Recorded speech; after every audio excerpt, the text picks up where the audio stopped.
저는 오늘 설교를 준비하면서 만약 하나님께서 누가복음을 주시지 않았더라면 어떻게 됐을까 생각하는데, 왜냐하면 만일에 구세주가 되시는 예수님의 탄생에 대한 그날의 광경이 오직 누가복음에만 상세히 기록되어 있기 때문인데, 어떤 상황에서 어떠한 모습으로 오시게 되었는가 전하고 있다라고 하는 얘기지요. 그러면서 왜 요셉과 마리아는 하필 만삭의 몸에도 불구하고 굳이 베들레헴에게까지 가서 해산하게 됐는가? 여러분, 당시 갈릴리 나사렛에서 베들레헴까지의 거리는 직선 거리로만 120km가 돼요. 그러나 당시에는 요단강 동편 쪽으로 돌아서 가야 했기 때문에 최소한 150km, 어떤 학자는 200km 가까이 된다 하는 거죠. 그 정도 길을 가려면 최소한 일주일 이상을 꾸준히 걸어야 돼.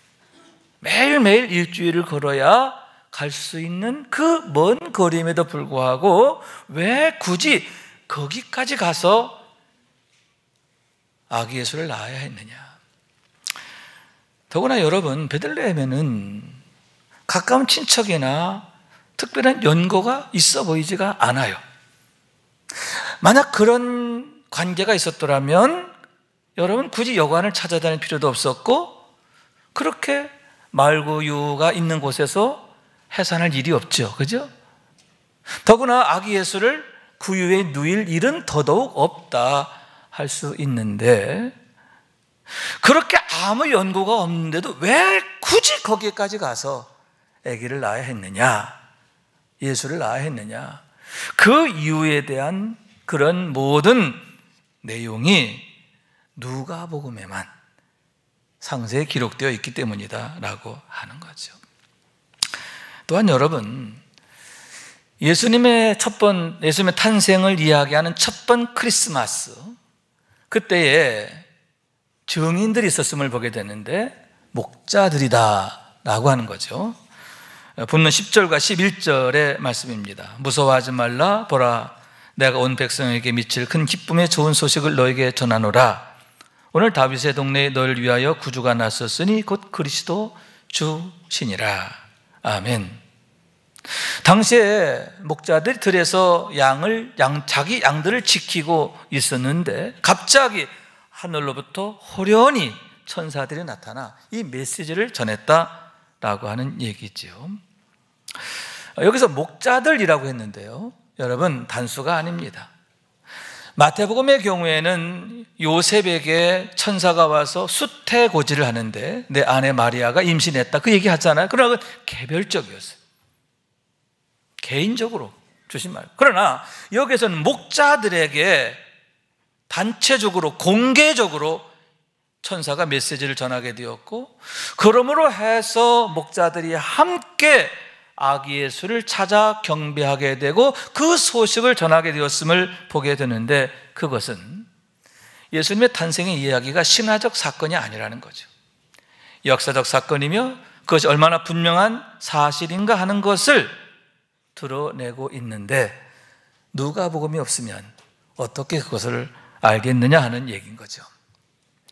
누가는 이방인 출신이에요. 유대인이 아닙니다. 이방인 헬라인으로서 수리아 안디옥 출신이었고 직업은 의사로 소개가 되어 있습니다. 특히 바울의 주치 역할을 하게 되었다 할 수 있는데, 왜냐하면 사도 바울께서는 건강이 좋지 않았어요. 그래서 항상 그의 곁에서 동역자로서 뿐만 아니라 주치의로서 역할을 하게 되었다라고 하는데, 디모데후서 4장 11절에 보면 누가만 내게 있느니라, 나와 함께 있느니라, 이렇게 말씀하고 있는 거죠. 이 편지는 바울 사도께서 로마 감옥에 계실 때에 마지막으로 쓴 편지인데 순교를 앞두신 상황이에요. 순교를 앞두고 계신 그 상황에 누가만 함께 있었다는 거죠. 그래서 누가는 사도 바울의 임종까지도 지켰던 분이 아닌가 생각하게 되는데, 그 얘기는 그가 과연 어떤 사람이냐, 얼마나 신실하고 성실하며 책임감이 강하고 성령 충만한 분이었는가 하는 것을 나타내는 반증이 아닌가 생각하게 되는 겁니다. 그러니만큼 여러분, 복음서를 기록할 때도 허투루 기록할 수가 없는 거죠.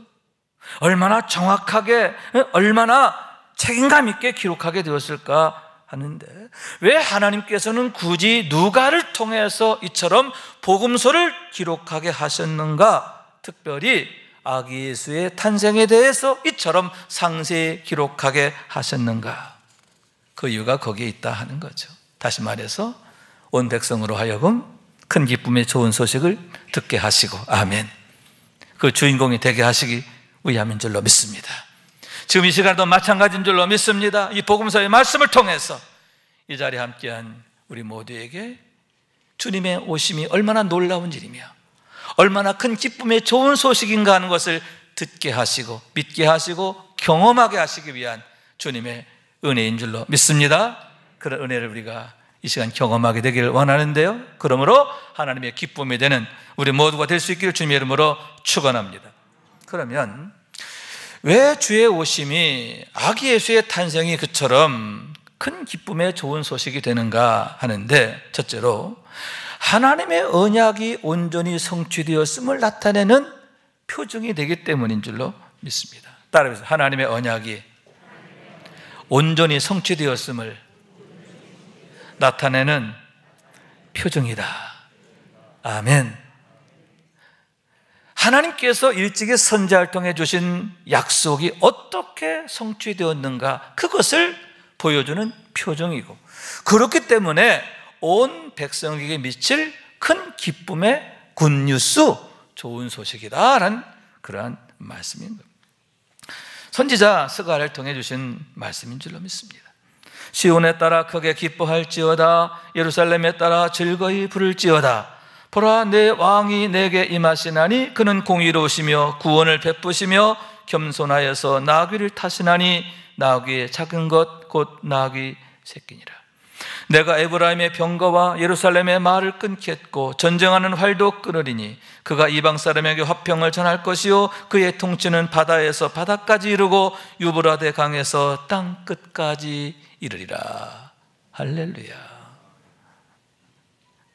여러분, 스가랴 선지자는 주전 520년경에 활동한 분입니다.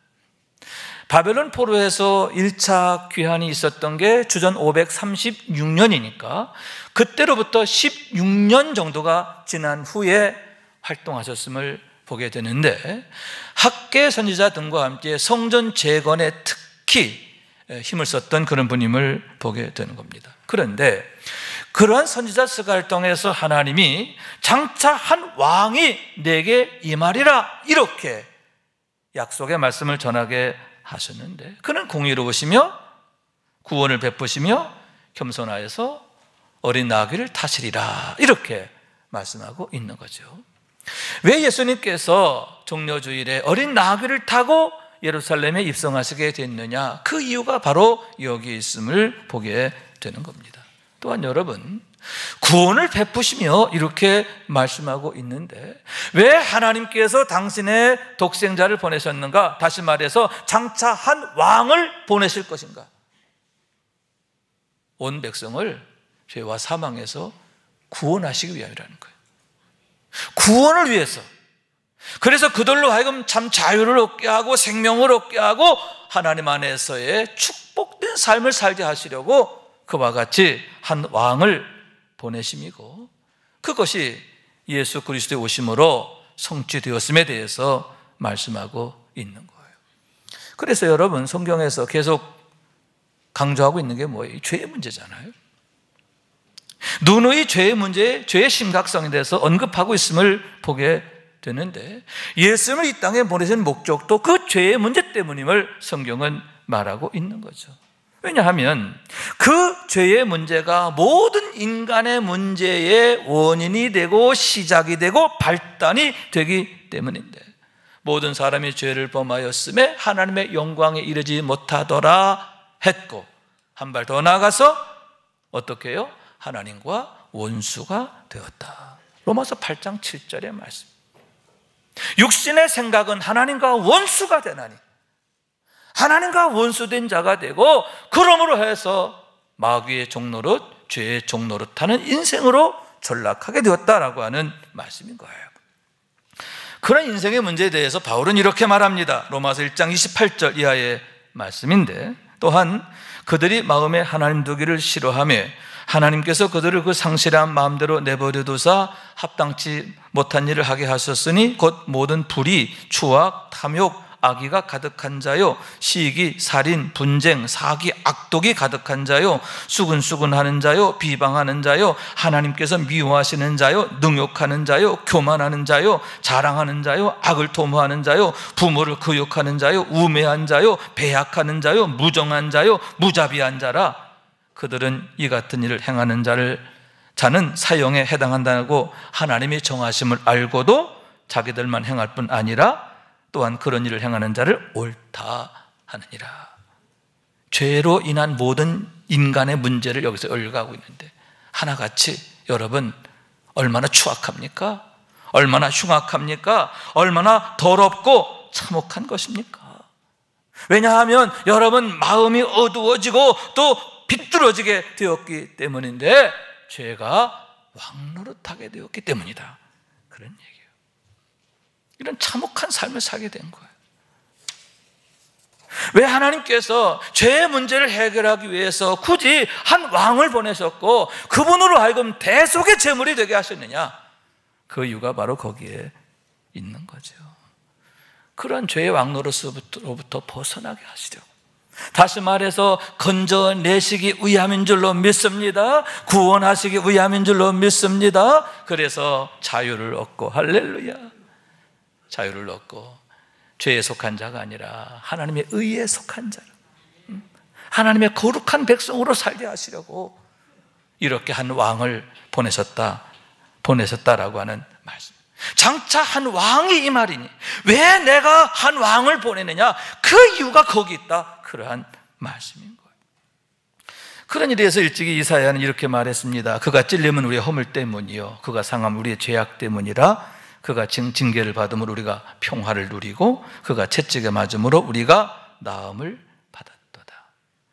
우리가 다 양 같아서 그릇 행하여 각기 제 길로 갔거늘 여호와께서는 우리 모두의 죄악을 그에게 담당시키셨도다. 장차 보내실 한 왕이 하실 일이 뭐냐?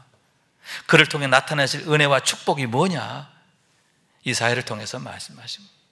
또한 이에 대해서 주님은 인자가 온 것은 섬김을 받으려 함이 아니라 도리어 섬기려 하고 자기 목숨을 많은 사람의 대속물로 주려 함이니라. 내가 이 생에 왜 온 줄 아냐? 죽으러 왔다. 만일의 대속물이 되러 왔다, 이렇게 말씀하셨고, 그 말씀 그대로 만인의 죄를 자신의 어깨에 지고 골고다 언덕에 올라가서 대속의 제물이 되셨음을 보게 되는 겁니다. 모든 사람으로 하여금 그 죄의 굴레에서 벗어나게 하시기 위해서, 우리가 구원받고 여러분 축복된 삶을 살게 하시려고 그렇게 하셨는데, 오직 죄 없으신 예수님만이 만인을 대속하시는 구원의 능력이 되시기 때문임을 믿으시기 바랍니다.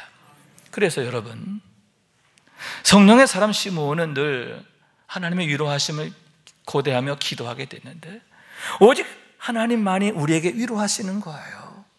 오직 메시아를 통해서만이 하나님이 위로하신다, 그렇게 믿었고, 그래서 메시아의 오심을 고대하게 되었음을 보게 되는 거예요.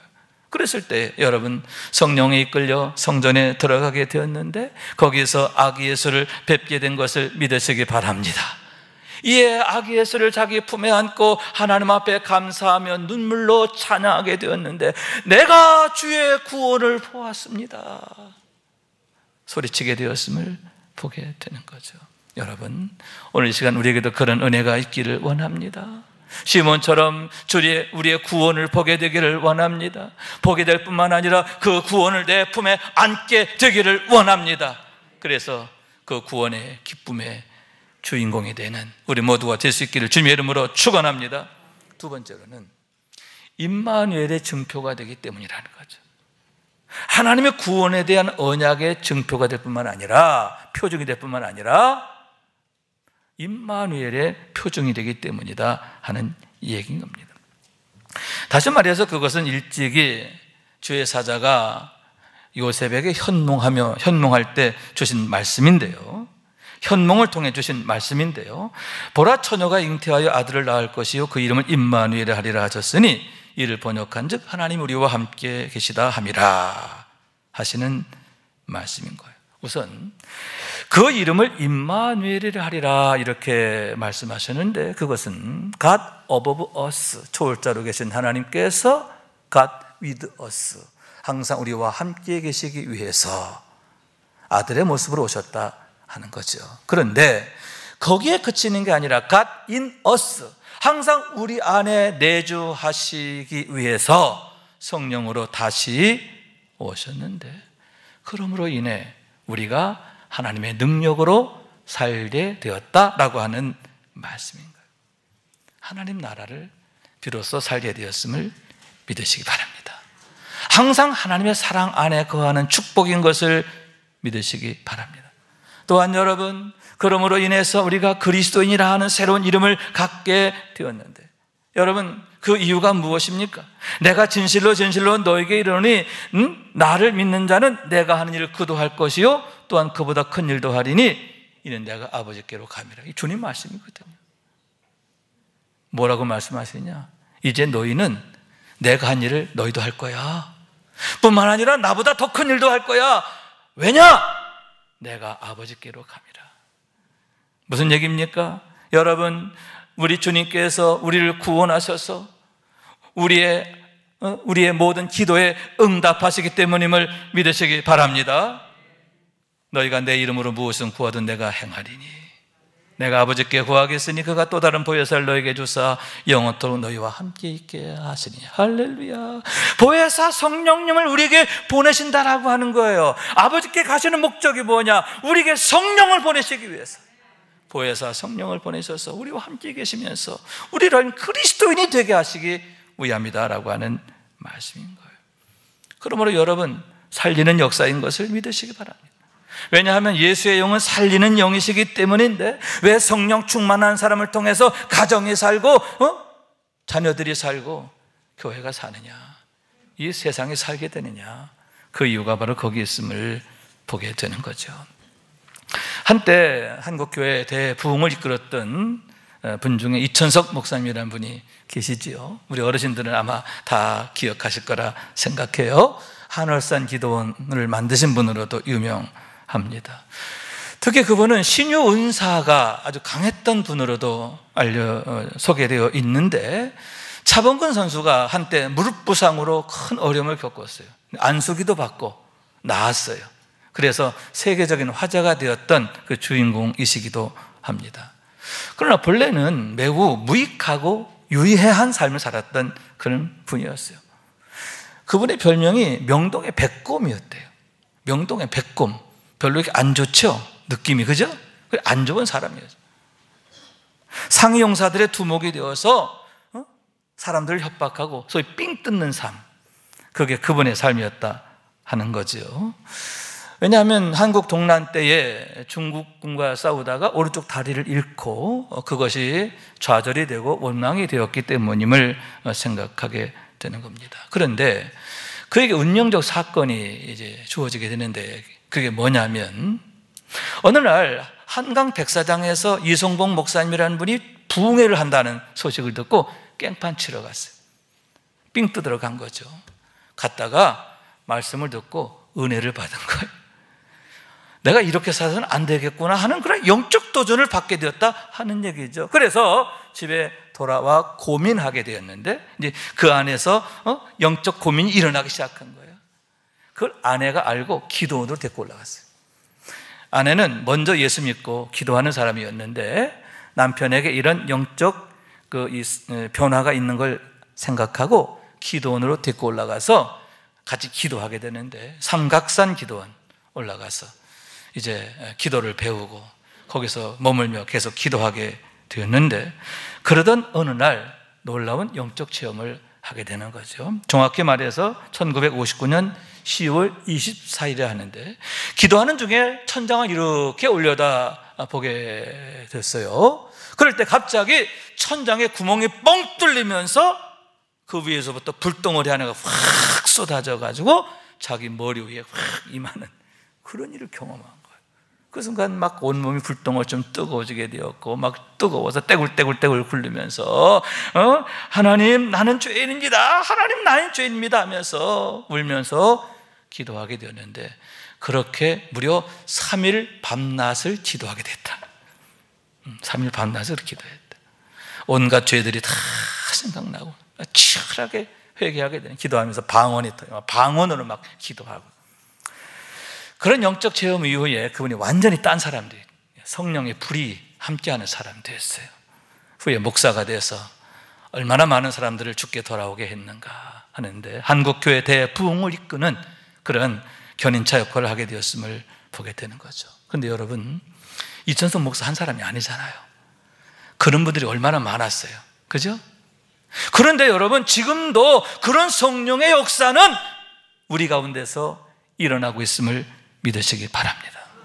어떻게 대한민국이 한국 동란의 그 참화를 이겨내고 이처럼 번영하게 되었는가? 어떻게 대한민국 방방곡곡마다 교회가 세워지고 하나님의 놀라운 역사가 이 민족을 통해 나타나게 됐는가? 성령께서 이 민족에게 기름 부으셔서 성령의 역사를 통해서 이 민족이 다시 사는 역사가 나타나게 되었음을 보게 되는 겁니다. 그래서 그러한 비밀과 영광을 그 누구보다 잘 알았던 웨슬레 목사님, 우리 감리교회 아버지 웨슬레 목사님은 이런 유언을 남기게 됩니다. 가장 좋은 것은 하나님이 우리와 함께 하시는 것이다. 아멘. 따르죠. 가장 좋은 것은 하나님이 우리와 함께 하시는 것이다. 아멘. 여러분, 복권 당첨이 아니에요. 길에 떨어진 5만 원짜리 줍는 거 그거 아니란 말이죠. 뭐예요? 하나님이 우리와 함께 하신 임마누엘. 할렐루야. 여러분, 그런 임마누엘의 삶이 웨슬레 목사님의 삶이 됐어요. 그러므로 해서 여러분, 당시 영국 사회는 마치 소돔과 고모라 같았어요. 멸망을 향해 곤두박질 치는 그런 상황이었는데, 웨슬레 목사님을 통해서, 감리교들을 통해서 어떻게 해요? 성령의 강한 바람이 영국을 뒤집게 된 줄로 믿습니다. 영국을 다시 살린 거예요. 어떻게 영국이 지금처럼 신사의 나라가 됐느냐? 여러분, 그와 같은 성령의 역사였음을 믿으시기 바랍니다. 그러므로 여러분, 거듭 말씀드리지만 은혜 중에 은혜, 축복 중에 축복은 임마누엘인 줄로 믿습니다. 늘 우리가 사모해야 할 그런 거예요. 우리가 사모할 단 한 가지는 임마누엘이란 말이에요. 어떻게 하면 내가 성령 충만할 수 있을까? 어떻게 하면 내가 하나님의 말씀 안에, 사랑 안에 더 온전히 거할 수 있을까? 늘 그것을 고민하고 기도하고 힘써야 한다라고 하는 말씀인 거예요. 그러므로 여러분, 늘 임마누엘 하시고 임마누엘의 삶이 되기를 원하는데, 하나님께서 실시간으로 일하시는 삶이 될 수 있기를 주님의 이름으로 축원합니다. 15절 말씀, 천사들이 떠나 하늘로 올라가니 목자가 서로 말하되 이제 베들레헴으로 가서 주께서 우리에게 알리신 바 이 이루어진 일을 보자 하고. 자, 메시지가 주어졌어요. 그런데 목자들은 어떻게 했다? 가서 보자. 듣고 그들이 신속히 반응하게 되었음을 보게 되는 거죠. 자, 그래서 16절 말씀인데, 그들이 말씀을 따라가는데 어떻게 하냐? 빨리 가서 빨리 가서. 그들이 영적 반응을 보이는데 느긋느긋 이게 아니라 빨리 가서 보게 되었고, 그랬을 때 17절 말씀 보고 천사가 자기들에게 이 아기에 대하여 말한 것을 전하니, 보고 아기 예수를 보았어요. 하나님의 영광을 보게 되었어요. 그리고 그것을 증거하는 삶이 되었음을 보게 되는 겁니다. 여러분, 그와 같은 은혜가 우리에게 있게 되기를 원하는데요, 목자들이 말씀을 따라 빨리 가게 된 것처럼 우리도 말씀을 따르는 일에 빨리빨리가 되기를 원합니다. 예배하는 일에 열심, 기도하는 일에 열심, 충성하는 일에 열심, 은혜 있는 일에 열심을 내야 돼. 성령 충만하에 열심을 내기를 원합니다. 그래서 여러분, 그 목자들처럼 하나님의 그 영광을 보게 되길 원하는데, 내가 주의 구원을 보았습니다, 이렇게 고백하고 찬송할 수 있게 되기를 원하는 거예요. 그런 은혜와 축복이 금번 성탄절에도 우리에게 있기를 원하는데요, 그러므로 임마누엘의 삶, 할렐루야, 하나님의 능력 안에서 하나님 나라의 삶, 살리는 역사의 삶을 더욱 힘있게 살아가는 우리 모두가 될 수 있기를 주님의 이름으로 축원합니다. 말씀 생각하면서 기도한 마음으로 찬양합니다. 내 눈 주의 영광을 보내. 내 눈 주의 영광을 보내. 우리 가운데 계신 주님, 그 빛난 영광 온 하늘 덮고 그 찬송 온 땅 가득해. 내 눈 주의 영광을 보내. 찬송 가운데 서신 주님, 주님의 얼굴은 온 세상 향하네. 권능의 팔을 드셨네. 주의 영광 이곳에 가득해. 우린 선의 주님과 함께 찬양하며 우리는 전진하리. 모든 열방 주 올 때까지. 하늘아버지 우릴 새롭게 하사 열방 중에서 주를 섬기게 하소서. 모든 나라 일어나 찬송 부르며 영광의 주님을 보게 하소서. 주의 영광 이곳에 가득해. 우린 선의 주님과 함께 찬양하며 우리는 전진하리. 모든 열방 주 볼 때까지. 아멘, 아멘. 우린 선의 주님과 함께. 아멘. 여러분, 혼자 아니에요. 임마누엘의 주님이 나와 함께 우리의 삶의 모든 문제 앞에 같이 서주시는 거예요. 그러면 우리로 하여금 그리스도인으로 살게 하시는 줄로 믿습니다. 살리는 삶이 되게 하시는 줄로 믿습니다. 참 자유와 생명과 평강의 삶이 되게 하실 줄로 믿습니다. 날마다 그와 같은 은혜와 축복의 주인공 되시길 주님의 이름으로 축원합니다.